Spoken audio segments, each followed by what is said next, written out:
What is going on, everybody? I am your host, Slackerz, bringing you our next matchup in the ultimate Smash Bros. Fighter DLC tournament thing. I still don't know if I've come up with a legit title for this. But whatever. Basically, it's a tournament. And so, if you're new and you're wondering what this is, allow me to explain real quick. So, it is a tournament. I just said that like 500,000 times. But it's a tournament of 72 characters that have the potential to maybe be in Smash Ultimate through the means of DLC and their Fighter Pass.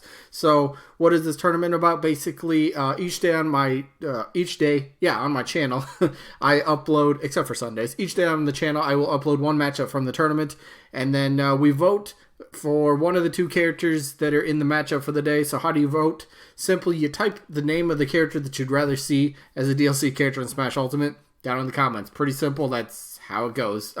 You only get one vote, but you are allowed to vote for both if you absolutely love both the characters. So, we'll go over the matchup in just a second, but today's matchup is Crono from Chrono Trigger taking on Foreman Spike, a pretty much a WTF character, but we'll jump into the matchup in just a second. So the other rules, just tournament rules, not for really you guys, but each matchup only stays open for 1 week voting-wise, so that way the tournament keeps on rolling, we keep getting new matchups, and, well, just keeps on going, so that's pretty good. Otherwise, it's a double elimination tournament. Character has to lose 2 times before being officially eliminated, so you lose once, drop to the loser bracket, you lose from there, then you're done, so that's how it goes. So, yeah, if there's ever a tie in the voting, flip a coin on camera, best way to do it.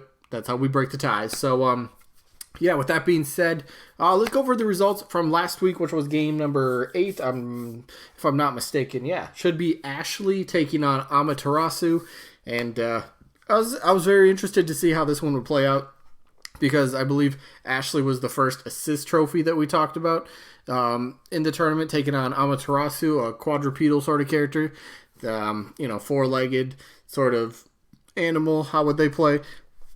I guess how would you guys kind of react to that? So let's show the results here real quick. Looks like Ashley ended up winning, there we go, 40 votes to 22 votes. So Ashley moves on in the winner's bracket. Congrats to Ashley. Taking on Captain Syrup. Ashley against Captain Syrup, okay. In the next round. And Amaterasu, again, double elimination tournament. So Amaterasu now loses, so drops to the loser bracket. And Amy will be in game 41, where we'll find out the opponent for Amaterasu will be the loser of game 11. Who was game 11? Game 11 was Edelgard and Sub-Zero. All right, okay, we just had that a couple days ago. So that matchup will be coming up sooner rather than later. So speaking of matchups, let's jump into the new one. So here's a strange one, right? So matchup 14. We have Crono from Chrono Trigger, like I said earlier, and Foreman Spike. So, Foreman Spike, a lot of people probably don't know who that is. I'll jump into that. I got a little Wikipedia page, kind of get a little bit of a background for the character. So, let me talk about Chrono Trigger first. So, first of all, Chrono Trigger, Square, they own the character. That it's like their franchise. So, there's always been the rumors that Square's going to be getting a DLC character in Smash Ultimate. And, well, Chrono's kind of always somewhat been in the conversation since the DLC sort of speculation has kind of taken place. It's been a name that's kind of popped up. But I think, I want to get this out of the way. I think the biggest thing going against Chrono, or Chrono Trigger in general for Smash DLC, it's kind of just, it's a franchise that's just laying dormant. Square's not doing anything with it, at least to my knowledge. They're not having like a remake or anything like that. So, if they are, well, then I sound really dumb right now. But to the best of my knowledge, I don't think Square's doing anything with this franchise or this character. So for Square to have another rep in Smash Bros, Square, they're a third party that would much rather have a character that if they get another one in DLC, Smash DLC, they want to be able to promote it themselves, take advantage, maybe, new game coming up for Chrono or whoever they might possibly get. They want to use that advantage. Smash is such a huge game, great place to market any characters, any games, upcoming or whatever it might be. So, if in fact there's nothing, Square doesn't have anything surprise planned for Chrono Trigger, the franchise, business-wise, that does not make sense. But that doesn't mean that Chrono Trigger's not not worthy.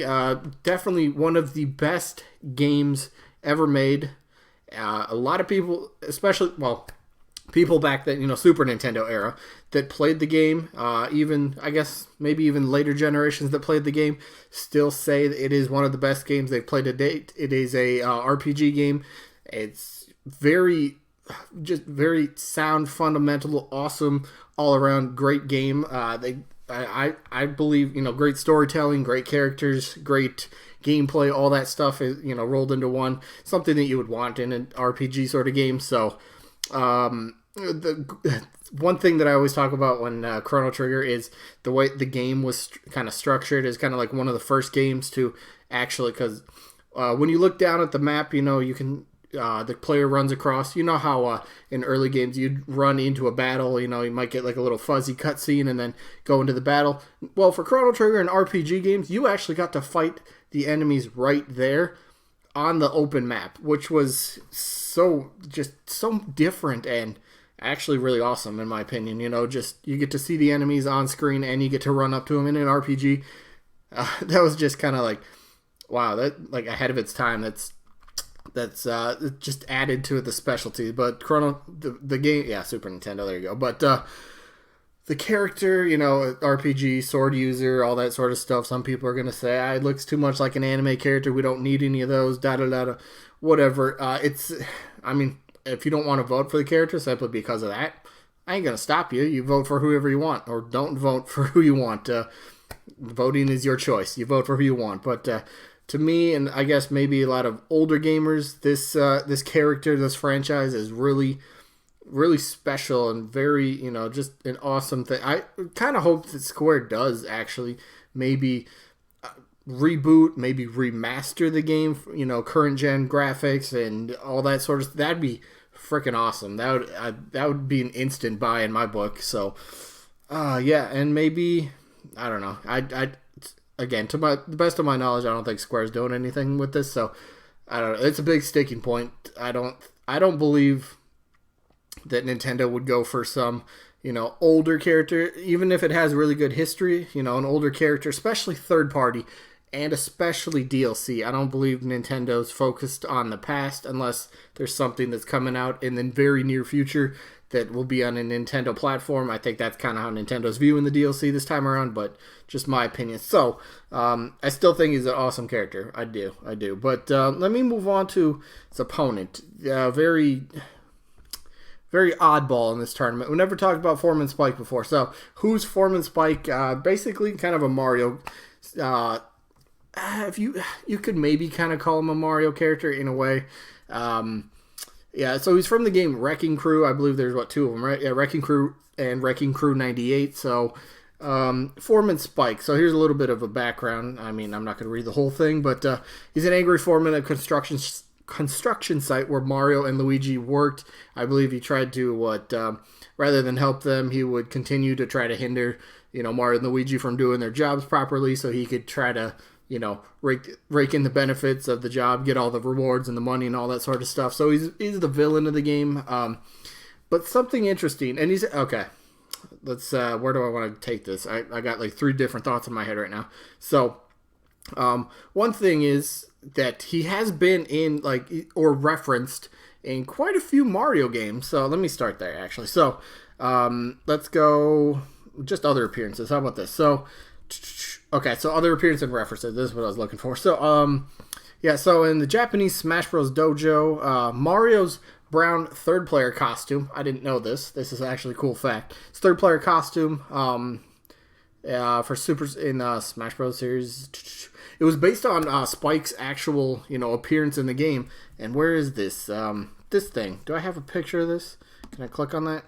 Give me this. No, you're not going to scroll down a bit. Well, you see that. This guy. So, I guess Mario's third player, his brown outfit, is based on this guy's design right there, which is actually kind of a cool little touch and little throwback, a little Easter egg sort of deal, because Mario and Foreman Spike got a little bit of history, so that's pretty cool. I found that very interesting. Didn't know that about the character. But, let's see. Other appearances. So, the Waluigi's Gold Mantis from the Mario Kart DS. I remember hearing about this back then, but it is a reference to the what do you call it? The excavator? That's what I was thinking. It's an actual reference to the excavator that Foreman Spike actually uses in a different game. What was it? Was it called Mobile Golf? Which is weird. Do I have a picture for Mobile Golf? Hold up, I got a picture here somewhere. Nope. All right, so the picture here on the right. So this brings me to another weird point about Foreman Spike. So what kind of appearance would he have, first of all? You got the little 8-bit sort of character on the left, the red and bluish, and he has a beard in that one. And then in the middle, you got the brown outfit, and he's just got the mustache, which we were just referencing in the picture before. And he looks maybe a little bit buff in that one. But then the mobile golf game that I was just talking about, he was an unlockable playable character, I believe. But he's a little overweight in this one, and he's back to with the beard, kind of how he did in the 8-bit character. So he's kind of got a few different sort of designs. And one thing, Sakurai likes to stay true to the actual character, and maybe it's the 8-bit with the beard, or maybe it's Wrecking Crew, I guess 98, and he's just got the mustache. I don't know. So that'd be kind of up to Sakurai and his team if somehow, Foreman Spike got in. And that'd be a complete long shot, by the way. Plus, he does have a stage, right? Wrecking Crew, the stage in Smash Ultimate. We already know about that. But, yeah, he's got a few appearances. He did have a costume in Mario Maker for the Wii U, which was actually pretty cool. So, nice little... Can you call it an Easter egg? I guess you kind of can. And then I guess he was in a mini game or a micro game in WarioWare Gold as well. So he's kind of been here and there. And look at that. That just came out in 2018. So that was last year. Last year he made a little cameo appearance. So Foreman Spike's kind of been around a little bit. Would definitely be an oddball choice. Somebody that just kind of comes in out of nowhere. Nobody would truly expect. So for me... I think you could do some cool stuff with his moveset, first of all. He's got his little come on, zoom in please. There we go. You could kind of go a few different ways. Actually, now that I'm thinking about this, you could go one way. So you could do him as human, running around, and he's got tools that you might see at a construction site. You might be able to use that, and then the final smash, he gets on his little excavator here, and I don't know, swings it around a bunch of times and just, I don't know, knocks people back, and something like that for Final Smash would be kind of cool. Nice little throwback touch into his actual character.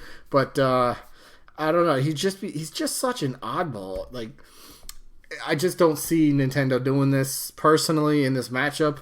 My vote is easily Crono from Chrono Trigger. So we're just gonna get to the voting. So who are you guys gonna vote for? I expect Crono probably to win by a landslide. Honestly, I'm kind of little curious to see how many people actually know who Foreman Spike is. So, yeah, I guess that is going to be it for this one. Yeah, who you got? Crono or Foreman Spike? Or both? Is anyone actually going to vote for both in this one? Somebody's going to vote both just because I said that right, but it's all good. So, yeah, that is it for this one. Sneak peek for tomorrow. Looks like we will get the results of game number 9, right? Isaac and Cosmos. I still don't know how to properly say it, but that'll be the results. And then the matchup for tomorrow, Knack, yes, a PlayStation character. Knack taking on my favorite character, Waluigi. Wonder who I'm going to vote for tomorrow. That's tomorrow. Today's done. Yeah, so I hope you guys enjoyed. I look forward to the voting, and hopefully we catch you on the next one. Peace out, everybody.